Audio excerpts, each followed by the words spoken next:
All right, welcome back, everyone. Great to have you for our next session. Just a quick reminder, you can use the chat and Q&A functions. If you do chat, just make sure um, if you want to stay anonymous, that you just send a message to the presenter or to the host. If you don't mind sharing your name, you can send your message to all participants or all attendees. All participants will get to the presenter as well. So. With that, it is my pleasure to welcome our next speaker. Glee Dunbar is the founder of Manhattan Area Counseling, and that is Manhattan, Montana, for those of you that are joining us from outside of the state of Montana. So, Glee, thank you so much for joining us today, and take it away. Thanks so much, Paul. So I am Glee, and yes, Paul is correct. It is Manhattan, Montana, even though I do not sound like a Montanan. So I am from North Carolina originally, and my husband and I have been living here for the past 3 years. We moved to the Gallatin Valley area. For him to start as a professor at MSU. And I have opened my private counseling practice here in Manhattan, where we live, about 2 years ago. Prior to that, I was a crisis response therapist. And while I was doing that, you will see the letters MHPP behind my name.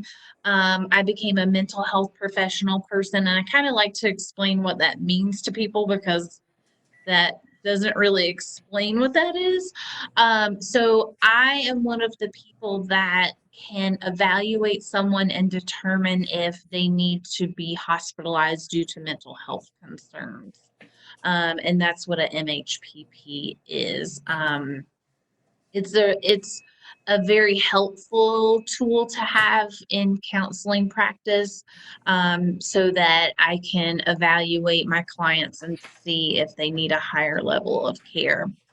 So I don't usually like to talk about myself. So I wrote down exactly my experience in working with sexual and gender minorities. So excuse me while I read this part. So during a project as a BSW student, I realized that there were numerous mental health risk factors for gender and sexual minorities. And from that moment on, I dedicated my BSW and MSW research to the LGBTQ plus community. I presented my research on how to be inclusive in healthcare settings, provided trainings to mental health providers, school personnel, and students. I've lobbied against HB2, which was that is the other name for the bathroom bill in North Carolina. That was such a big deal. I have collaborated with the producer of HBO's Real Sports with Bryant Gumbel regarding inclusive practices for transgender students in sports. I have started and facilitated a transgender support group. I've collaborated to start a local PFLAG chapter, was board president of that PFLAG chapter. I've completed media interviews on concerns for sexual and gender minorities. I've advocated for the LGBTQ plus population at community events, completed an independent study on developing a nonprofit for sexual and gender minorities, which included a lot of research, and also participated in panels as a LGBTQ plus ally. So that's my background, lots of words. So I also like to mention nowadays that I am a mom to this, oh, there she is. This cutie patootie, she is 7.5 months old, and her name is Meadow.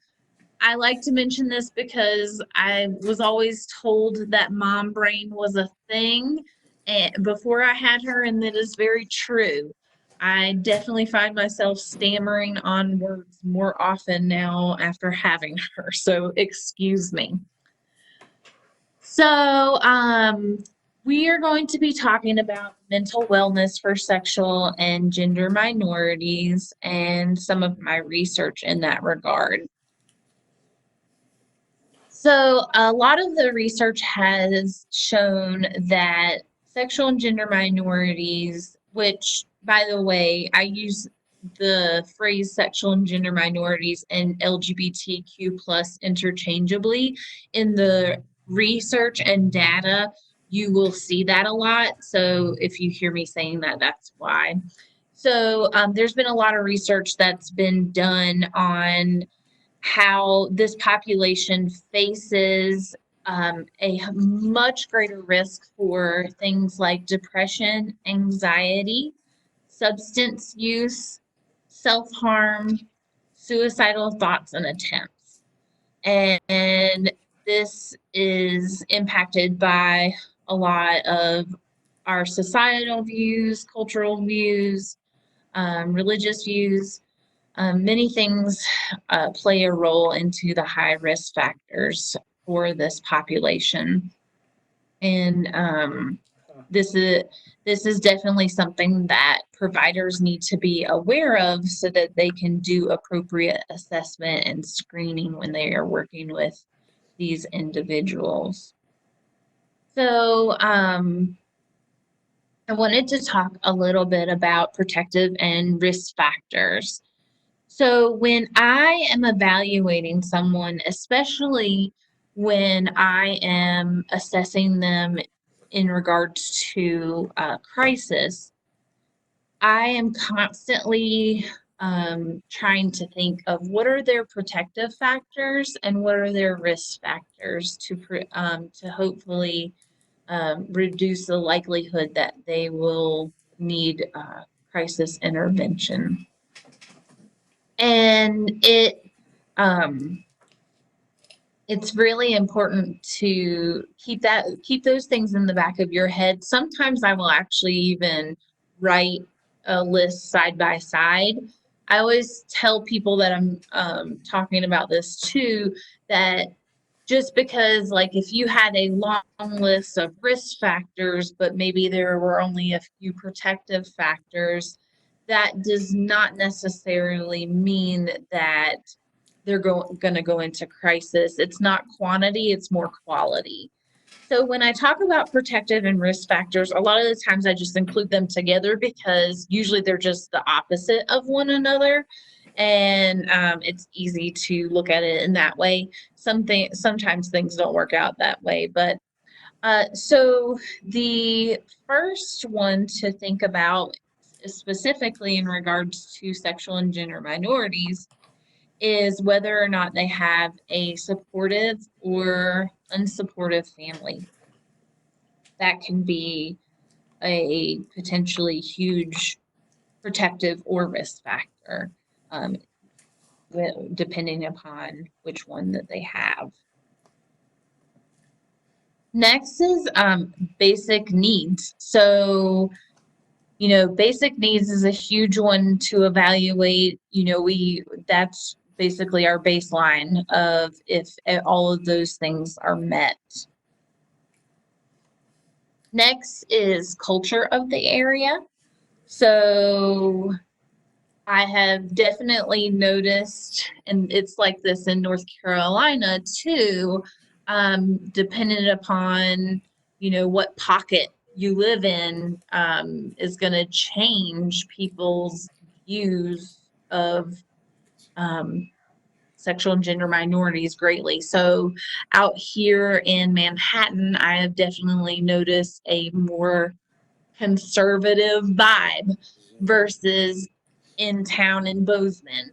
It makes a huge difference, and even just talking about mental health concerns, there is a lot more support in the Bozeman area versus Manhattan area, and so that the culture of the area plays a huge role.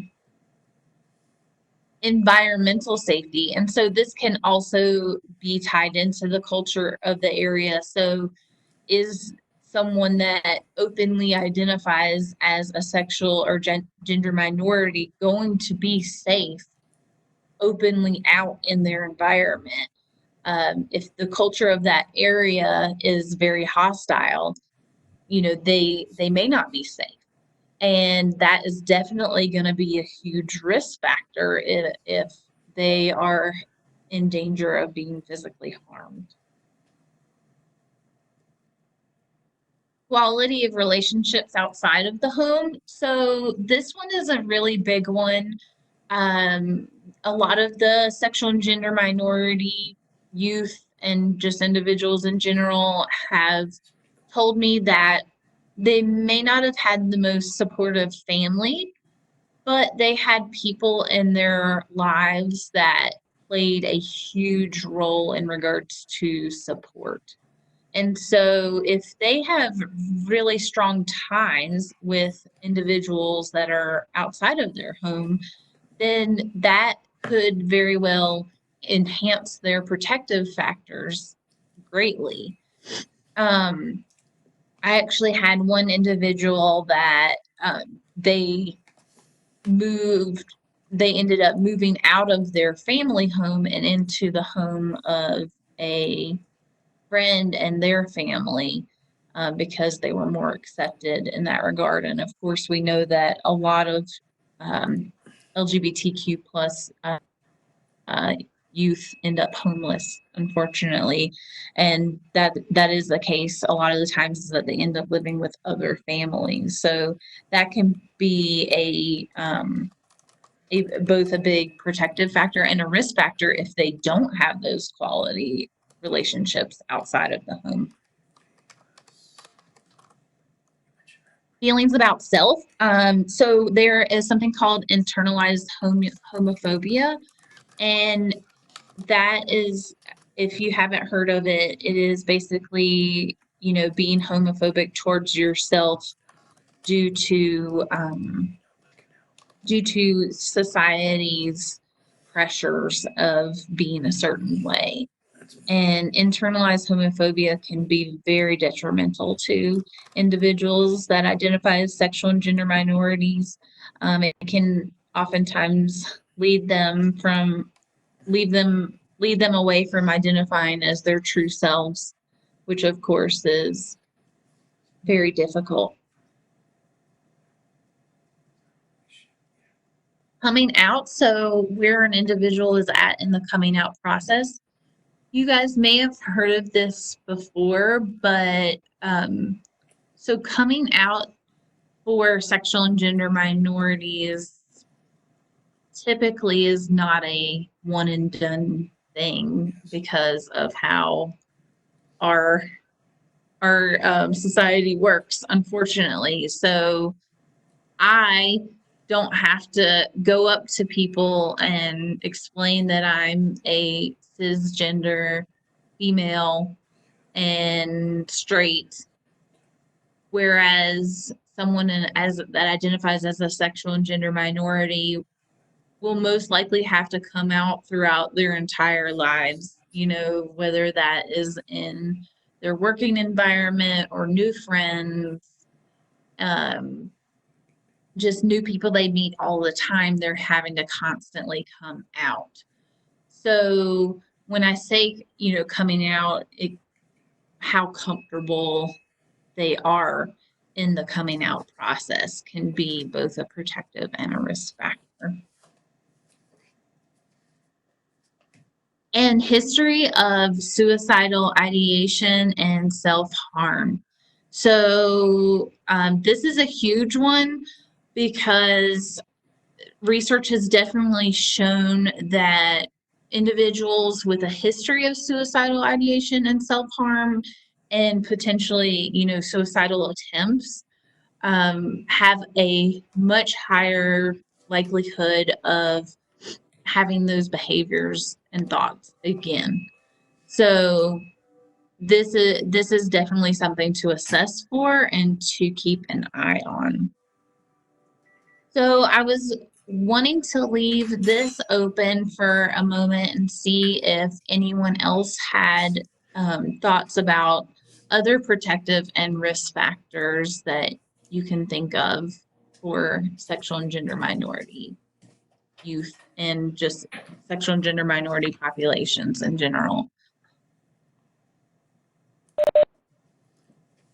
Great. And Glee, I'll keep an eye on the chat for you and let you know if Thanks. anyone posts anything. Yeah, you bet. Thanks.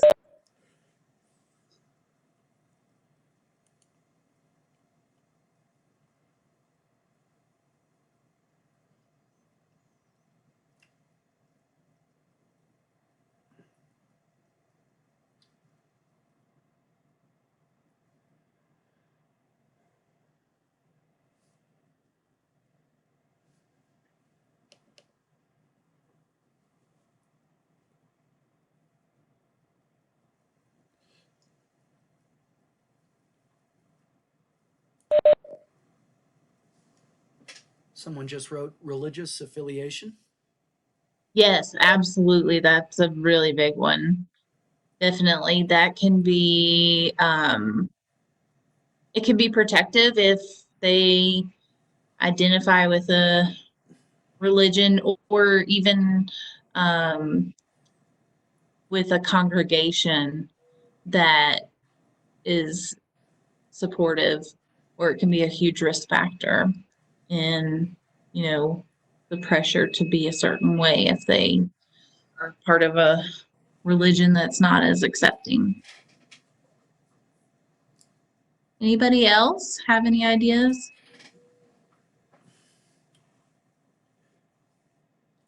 All right.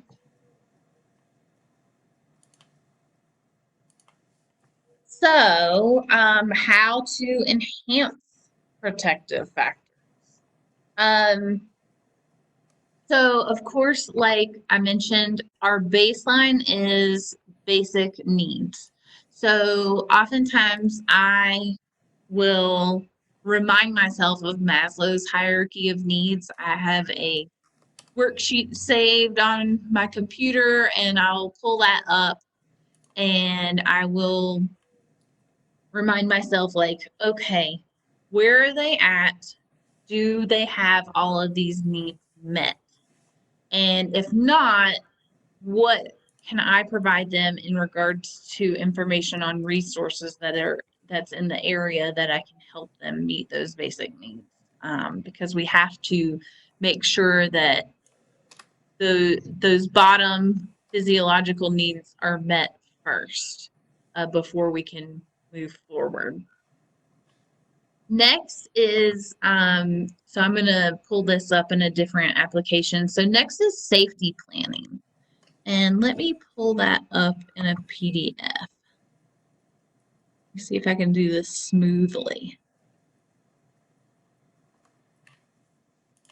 All right. Looks good. So, looks good? Okay, thanks. So, safety planning.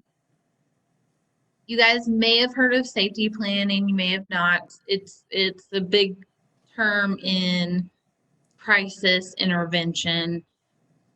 I actually use safety planning very often in my day-to-day private practice. Oftentimes professionals will only use safety planning in the midst of a crisis to keep the person safe. I actually like to use them preventatively. And so if I know that someone has a long list of risk factors for being in crisis or, having thoughts of suicide, self-harm, then I will just go ahead and make a safety plan with them pre-crisis so that they have it if things do escalate. And how I talk to them about it and creating it is I say, so I would really like to develop a safety plan with you. And this safety plan is used so that we already have things written down if if the situation escalates and you were to have thoughts of maybe harming yourself, or even if your mood was just super escalated and you didn't know what to do. And I always explain that when we're operating at a 10, it's very likely that we are not going to be able to think as clearly as if we are operating at a 2 or 3, or even way down at a 1 in regards to how intense we're feeling a certain feeling. So having it written down is the best way to try to be preventive. And I will make several copies for my clients, and I'll even ask, so where are you planning on putting this? And also I'll ask if they have a safe person that they can give a copy to, so that way they can say to that person, hey, I am really struggling. Can you pull out my safety plan and remind me of what I need to do? So in safety planning so you can actually, if you Google safety plan, the National Suicide Prevention Hotline template comes up, and that's actually what this is. I have just replaced this up here. It usually says patient safety plan, I believe. And of course, in counseling, we don't usually use the word patient. And so I just put safety plan up there, or you can make your complete own template, whatever you like to do. But I really, really like this one. And so so step 1 is knowing your warning signs. I always just say, like, if I were an outsider looking in, what would I notice to see that you are starting to escalate? Step 2, I say, so what are things that you can do that doesn't involve another person? So, ways to relax, things that you enjoy doing.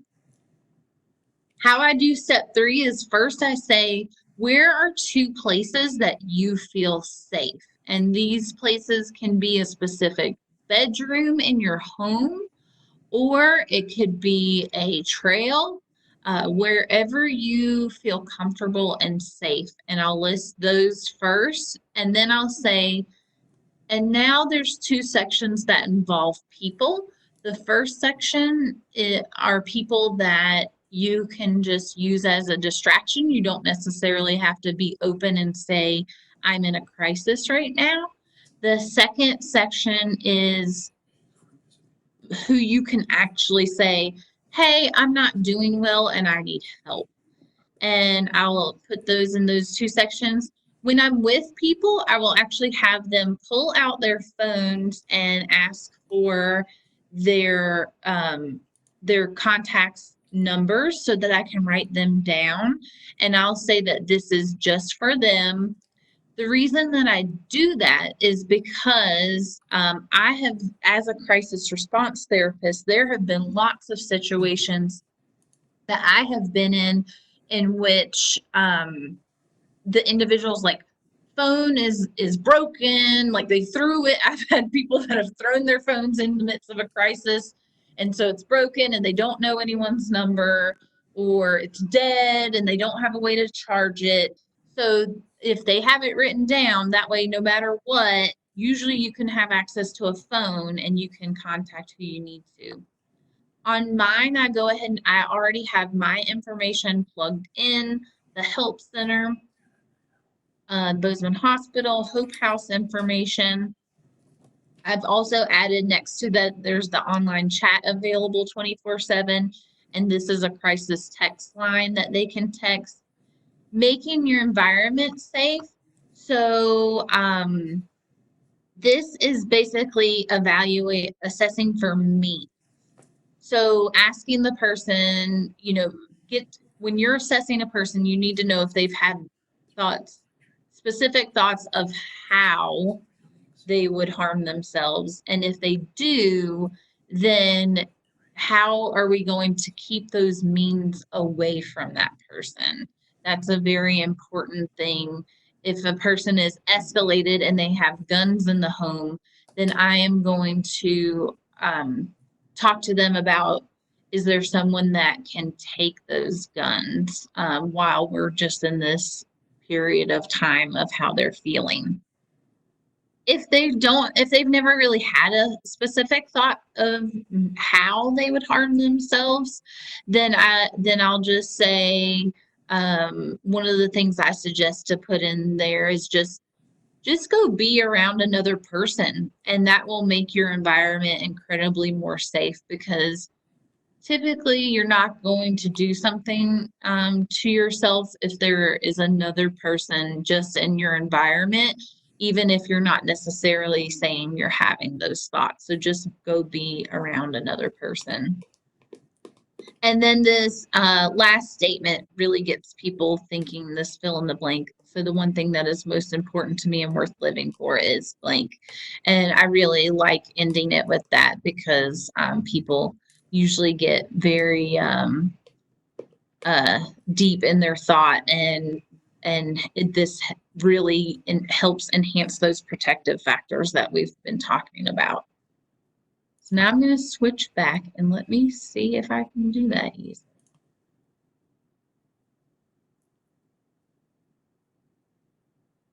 Ha!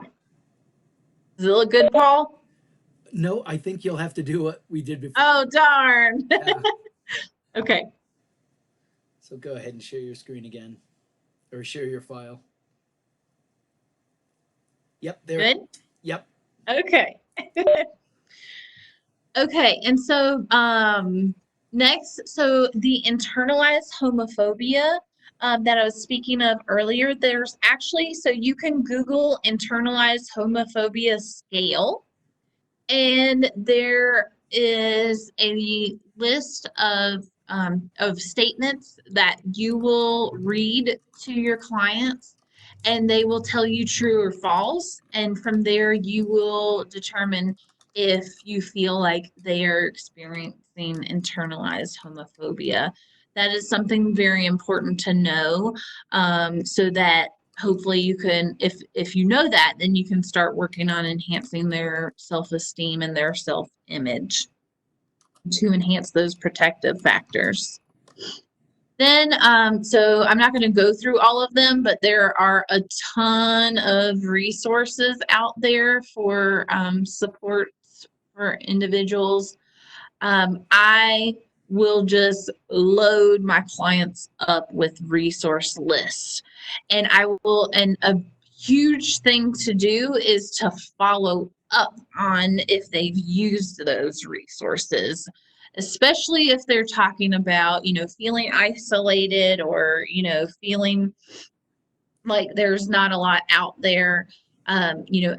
Following up to ask if they've contacted those individuals or used any of those things is a big thing. A lot of the times these resources, even if they just want to have someone to connect to in any way, a lot of these places love to be there as a connection for them. So that's oftentimes a really good resource. Then, so I know someone mentioned earlier religious affiliation. So to enhance the protective factor of religion, knowing if your client is struggling with their own religion, the Trevor Project and the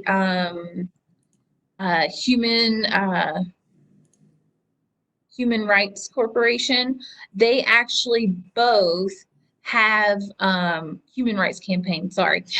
They both have a specific page on religion, and it gives each religion's official stance on sexual and gender minorities. Surprise, surprise, most are actually very supportive, despite what some pockets of religion, project.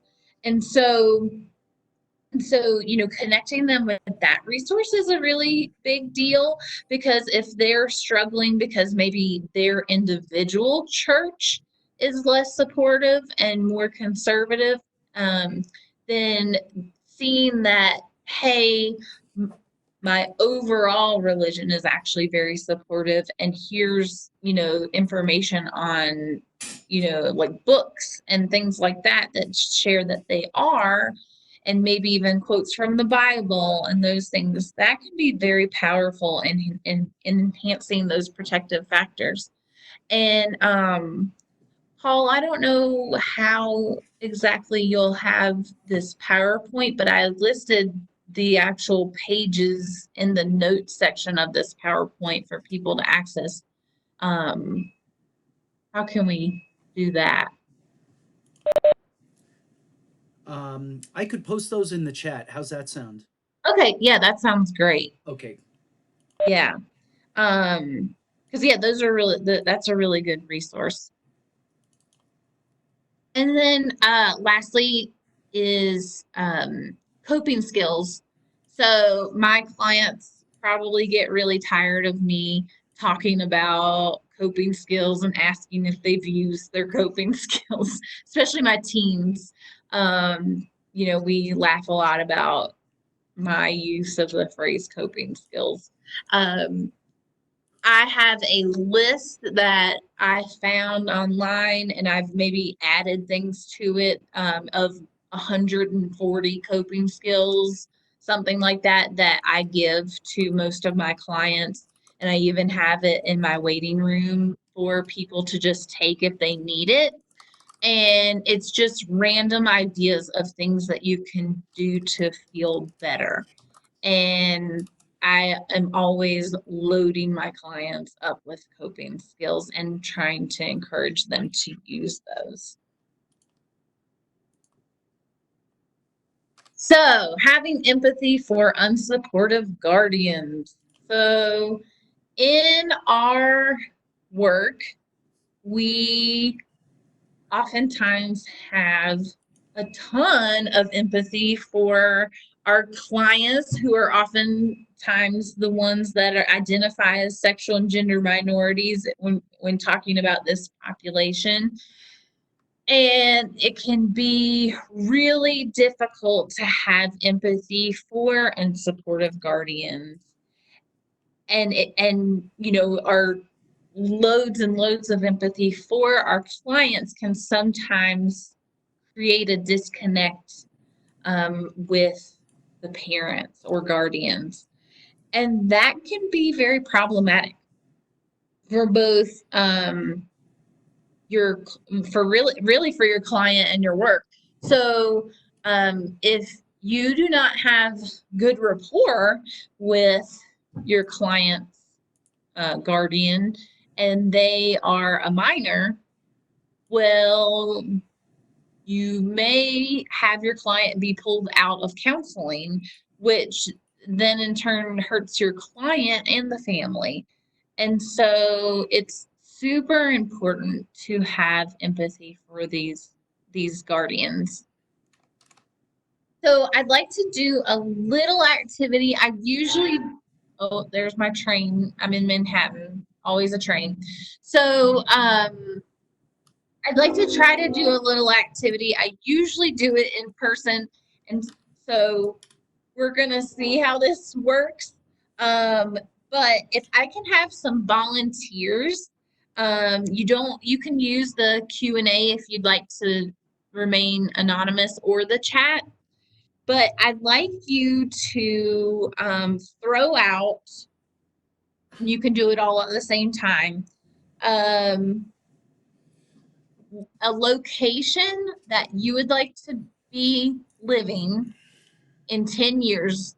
And I want this to be like in, reality, not, not, you're going to get a whole bunch of money in your dream location, but actually like where you see yourself living in 10 years. I want you to throw out what hobby you will be doing for the majority of your time 10 years from now, and then what your employment will be 10 years from now. And again, all in reality, not dream world.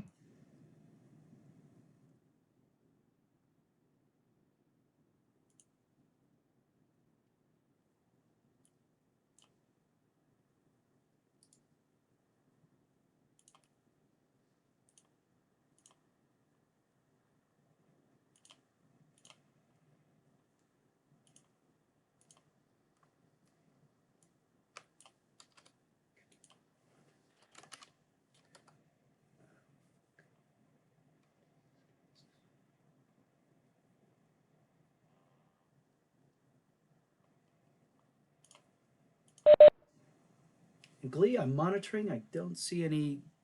I don't either. My attempt at interaction is flopping.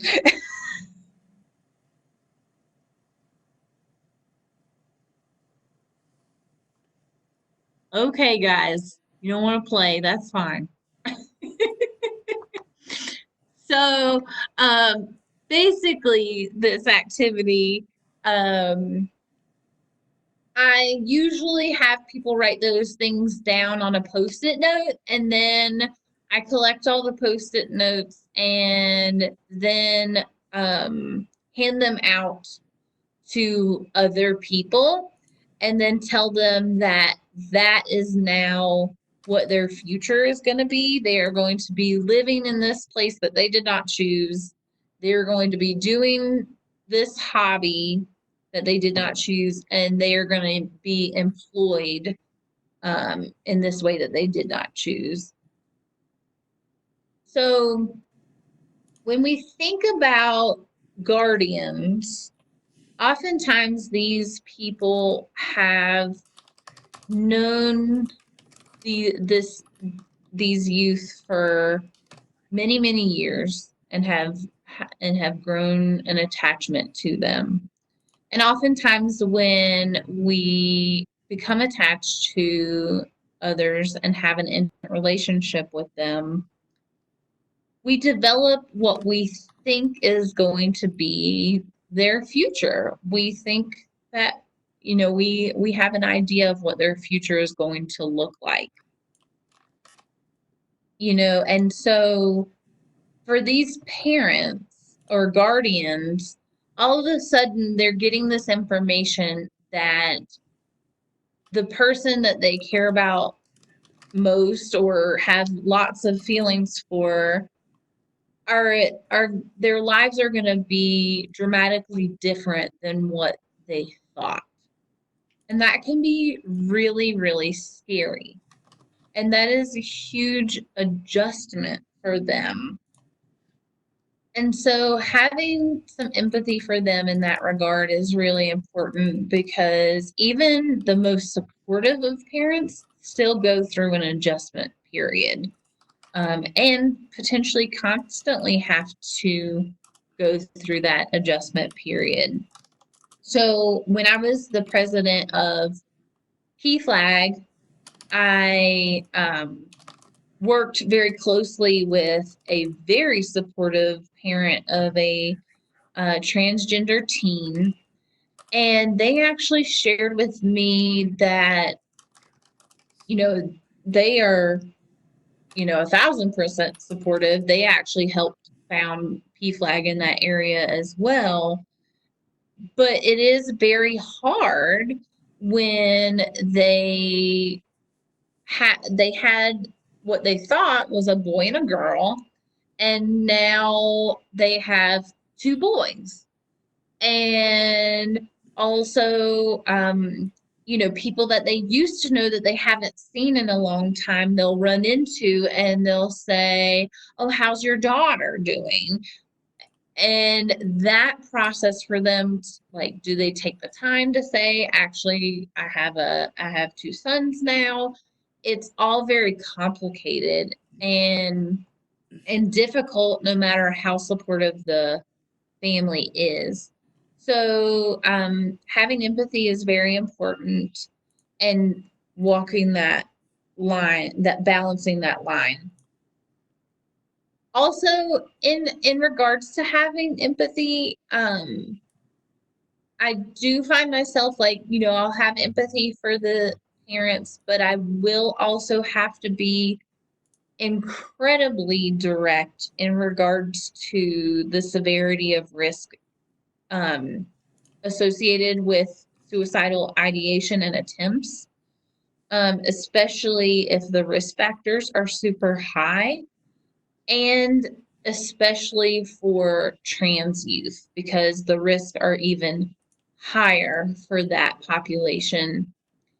Being direct is very important when it comes to that, no matter where the parent stands, because there is this it is a severe risk for these individuals to attempt suicide.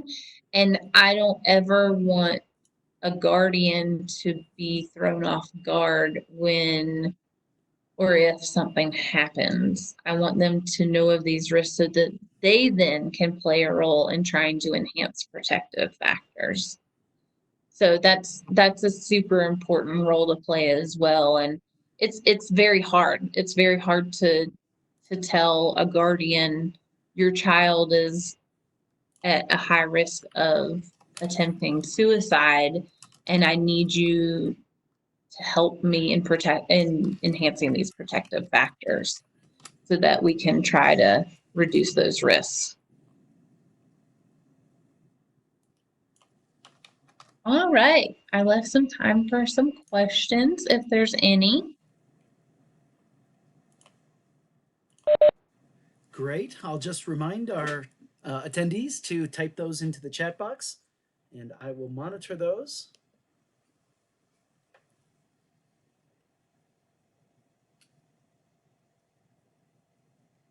In the meantime, Glee, do you want to mention anything about folks want to get a hold of you, how they could do that? Yeah, I actually put that on my last slide too. And so there's my email. Yeah, feel free to email me at any time with any questions. I'd be happy to be a support.